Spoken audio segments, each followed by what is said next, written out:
Hello everyone, welcome back. आते हैं point पर।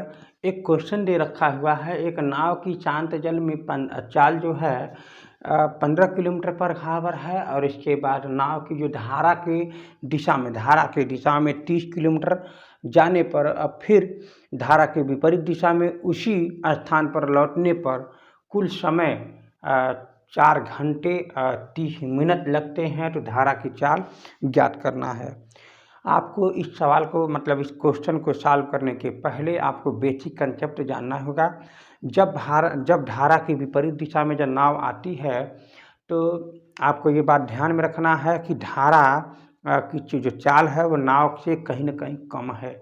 अगर धारा की चाल अगर अधिक रहेगी, नाव का चाल अगर कम रहेगा, तो विपरीत दिशा में आपको नाव जो है धारा के विपरीत दिशा में नहीं जा पाएगा। बस आपको यही ध्यान देना है, आपको कंसेप्ट को समझना है। धारा की चाल आपका कम है तभी विपरीत दिशा में नाव ढकेलते हुए चली जा रही है। अगर अचानक से धारा की चाल अगर अधिक रहेगा और नाव की चाल अगर कम रहेगा तो धारा तब इसे बहा ले जाएगा, तब विपरीत दिशा में जाने का नामुमकिन है। तो हम उम्मीद रख रहे हैं ये बात आप समझ पा रहे होंगे। तो आपको कुछ बातें जानना होगा। विपरीत दिशा में चलने का मतलब आपको घटा देना है। तो सवाल ये है किस में से किस में घटाएंगे इस चाल को। तो नाव की चाल कहीं न कहीं ज़्यादा है, इसका मतलब नाव में से चाल से हम क्या करेंगे, धारा की चाल को क्या करेंगे, घटा देंगे। तो उस समय जो चाल हमको मालूम चलेगा हम उसी चाल का यूज करेंगे। तो हम एक पॉइंट रखते हैं, 2 टॉपिक की बात हम यहाँ पर समझते हैं। पहली बात यहाँ पर है, 2 बातें हैं। एक बार धारा इधर जा रही है, ये धारा की दिशा हो गया। अब उसी कंडीशन में हम 2 बात रखेंगे, ठीक ना। 2 बात रखेंगे, धारा तो हमेशा उसी रास्ते जाएगी धारा, ठीक है ना। तो पहला कंडीशन क्या कह रहा है कि शांत जल में नाव की चाल जो है, अब मान लीजिए एक अलग से नाव की चाल होती है, वो अपनी धारा की चाल से अपना, मान लीजिए इधर धारा भी है और इधर ही हमारा नाव भी जा रहा है।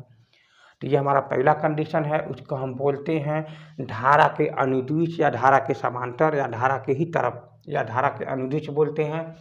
यानी ये हमारी जो है ना नाव है। लेकिन इस कंडीशन में आपको समझना होगा नाव जो है विपरीत दिशा में है, तो इसको हम बोलते हैं विपरीत दिशा में बोलते हैं। ये हमारा नाव भी हो जाएगा ये भी कंडीशन में।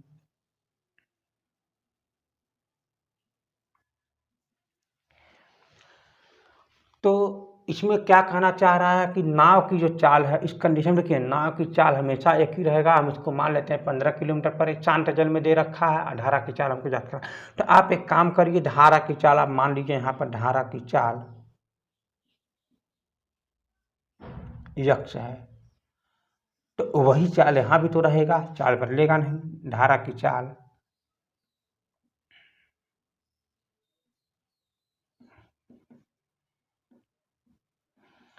कितना है, यक्ष है। तो यहाँ पर क्या कह रहा है, शांत जल में नाव की चाल, यानी यहाँ पर लिखेंगे शांत जल में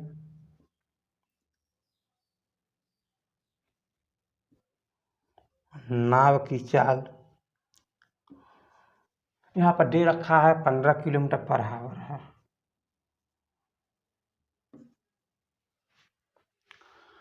तो यहाँ भी तो वही होगा, लेकिन सवाल यहाँ ये उठता है कि धारा, देखिएगा इसमें जो है दोनों मिला करके मिक्सचर, मतलब ये धारा के अनुदिश, ध्यान से समझिएगा, धारा के अनुदिश है,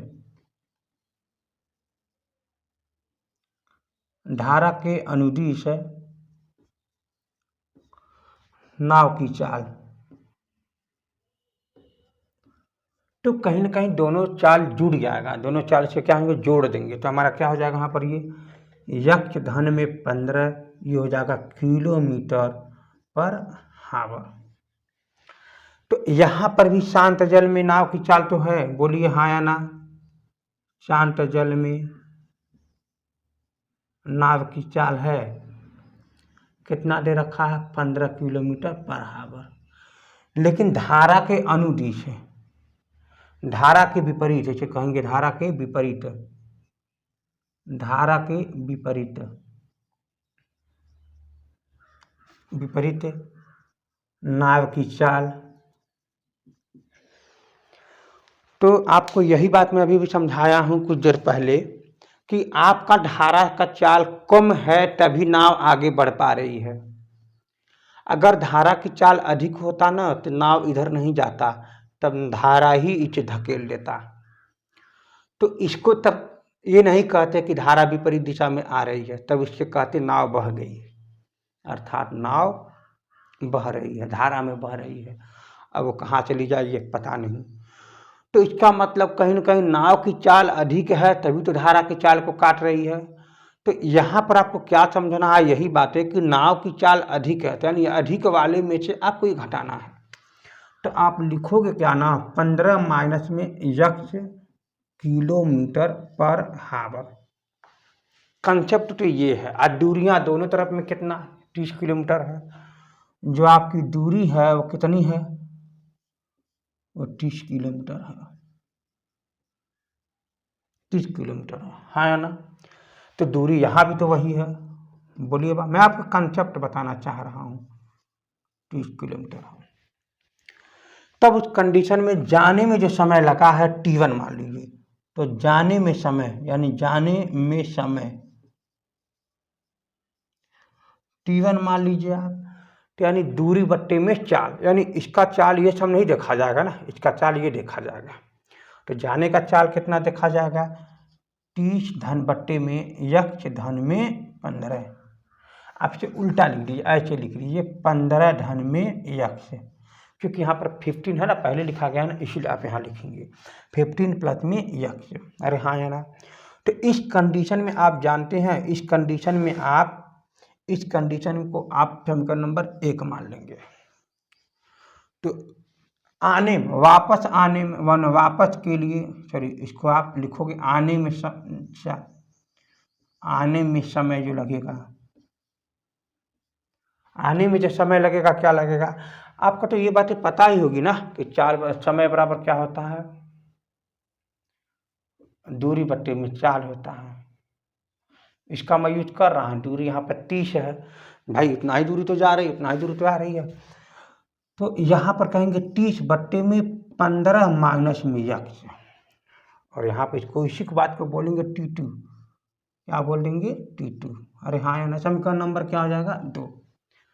तो यहाँ पर क्या रखा है कि उसी स्थान पर लौटने में कुल समय कितना, 4 घंटा 30 मिनट।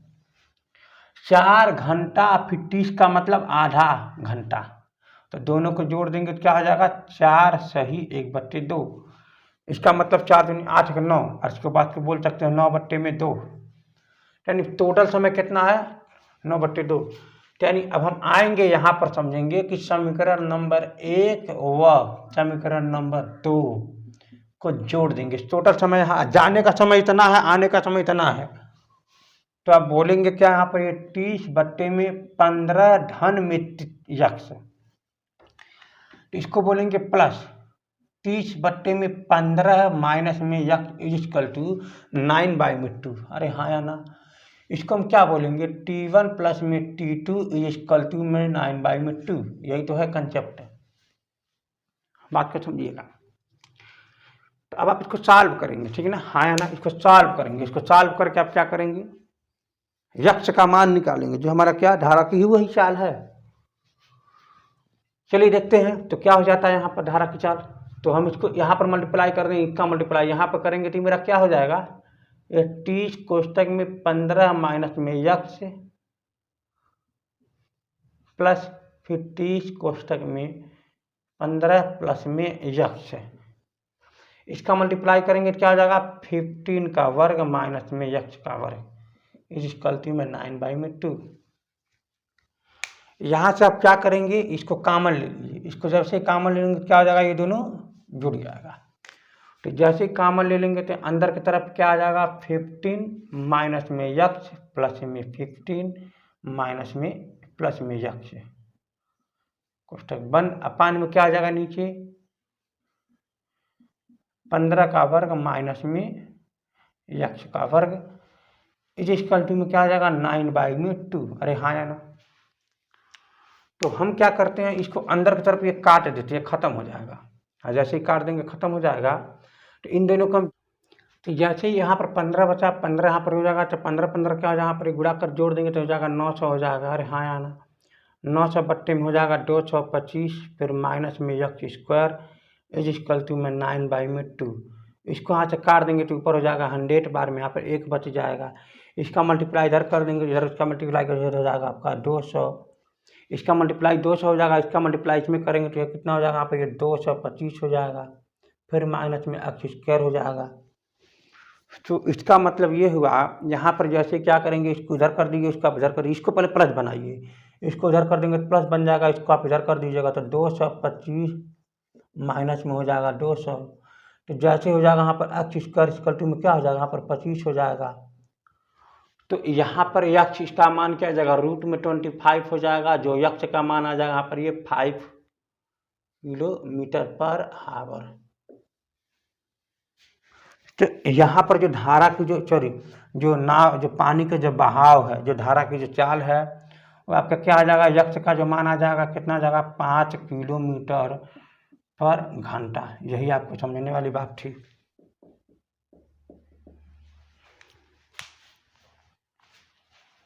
एक क्वेश्चन दे रखा है कि एक तालाब के किनारे कुछ हंस खेल रहे हैं या कुछ पानी में तैर रहे हैं। तो हमें यहाँ पर टोटल हंसों की संख्या ज्ञात करना है।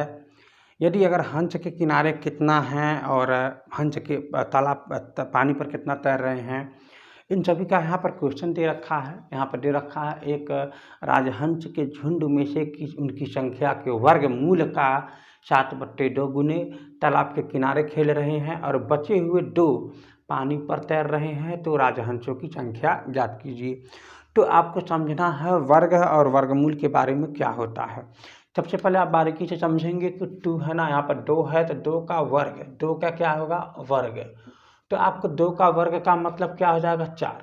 मान लीजिए यहाँ पे 3 दिया रहा है तो 3 का वर्ग का क्या मतलब हो जाएगा, 9। लेकिन यही इसका वर्गमूल होता है, इसका क्या होता है, ये वर्गमूल होता है। तो उसी प्रकार इसका वर्गमूल का क्या चिन्ह होता है, जैसे आपका 2 का वर्ग लगा दिया है, पर वर्ग लगा दीजिए, तो वर्गमूल जो होता है वो ना करड़ी का होता है। जैसे मैं बात करूँ यहाँ पर इसका वर्गमूल 2, तो 4 का वर्गमूल का क्या चिन्ह है, ये चिन्ह है। वर्गमूल मतलब उसे करड़ी में डाल देंगे तो करड़ी बराबर क्या हो जाएगा, 4 बराबर क्या आ जाएगा, 2 हो जाएगा। मान लीजिए करड़ी में 9 है तो इसका मतलब क्या आ जाएगा, 3 रहेगा। तो उसी प्रकार हम राजहंसों की संख्या यक्ष मान लेंगे तो उसका वर्गमूल क्या हो जाएगा, रूट में यक्ष हो जाएगा। अरे हाँ या ना। तो ये बात आपको जानना होगा कि वर्ग इसका पावर होता है 2 का, वर्गमूल करड़ी में हो जाता है। और इसी करड़ी को जो है ना उसे बट्टी में भी लिखा जाता है। कहने का मतलब ये है कि अगर आप चाहते तो यहाँ पर 4 पर पावर 1/2 भी लिख सकते हो, तो इसका भी मतलब ही करड़ी है, ठीक है ना। 4 पर पावर में 1/2, इसका मतलब कुछ और नहीं बल्कि रूट में ये 4 ही होता है। समझ में आ गया ना। तो अगर आपके पास यहाँ पर पावर में 1/2 है तो इसका मतलब क्या लिख देंगे, 3, अर्थात ये करड़ी में ही है, ये कहीं नहीं, ठीक ना। तो इसका मतलब इसका मतलब क्या आ जाएगा, 3 हो जाएगा। इसका मतलब ये भी तो हुआ कि इसका मतलब ये भी तो हुआ 9 करड़ी में, यानी ये जो पावर जो लगा हुआ है ना वो कुछ और नहीं बल्कि करड़ी होता है, ठीक है ना। और ये 2 होने का मतलब यहाँ पर 2 होता है, मतलब 2 का वर्ग होगा, नहीं तो घनमूल हो जाएगा। अगर मैं पावर मान लीजिए यहाँ पर लिखा हुआ है 27 लिखा हुआ है, तो 27 पर पावर 1/3 लिख देंगे तो इसका मतलब ये घनमूल हो जाएगा। और यहाँ पर 3 लिखा हुआ, वही वाला पावर होता है, यहाँ पर 3 ये वाला पावर होता है। अगर यहाँ पर मान लीजिए 9 पर पावर 1/2 लिखे हैं तो ये वाला यहाँ पर 2 लिखा रहता है, यही वाला 2, ठीक है ना। तो ये बल्कि करड़ी होता है, तो मान लीजिए करड़ी में डाल दी, समझ में आ गया। तो ठीक है, तो हम आते क्वेश्चन पर मिनट।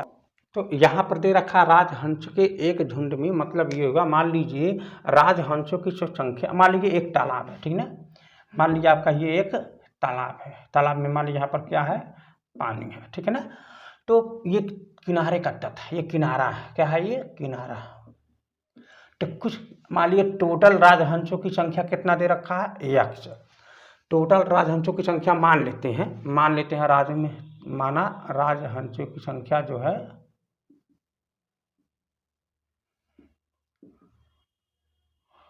यक्ष मान लेते हैं।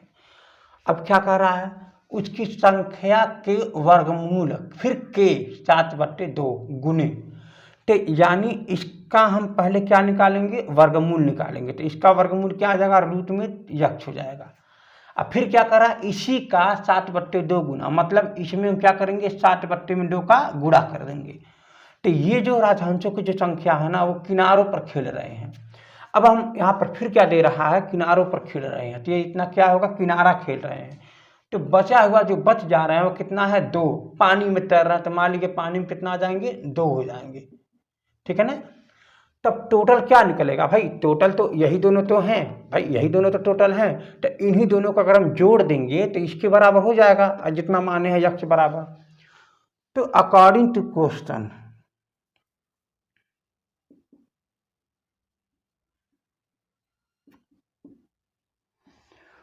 टोटल राजहंसों की संख्या मान लीजिए कितना हो जाएगा, ये आपका कितना है, एक किनारे पर है, प्लस में क्या है, पानी में है, फिर क्या हो जाएंगे, सभी हो जाएंगे, सभी मतलब जोड़ देने के बाद। तो किनारे पर कितना है जरा मुझे बता दीजिए, किनारों पर है आपका 7 करोड़ी में यक्ष अपान में 2 है। और फिर पानी में कितना है जरा मुझे बता दीजिए, पानी में कितना है यहाँ पर, ये 2 है। तो यहाँ पर क्या लिख देंगे, 2, फिर बराबर सभी कितना हम माने थे, यक्ष। अरे हाँ या ना। तो इनको हम जब सॉल्व करेंगे ना, इनको जब हम सॉल्व करेंगे तो यक्ष का मान निकलना चाहिए, और वही हमारा क्या हो जाएगा, राजहंसों की संख्या हो जाएगी। तो चलिए हम आते हैं पॉइंट पर।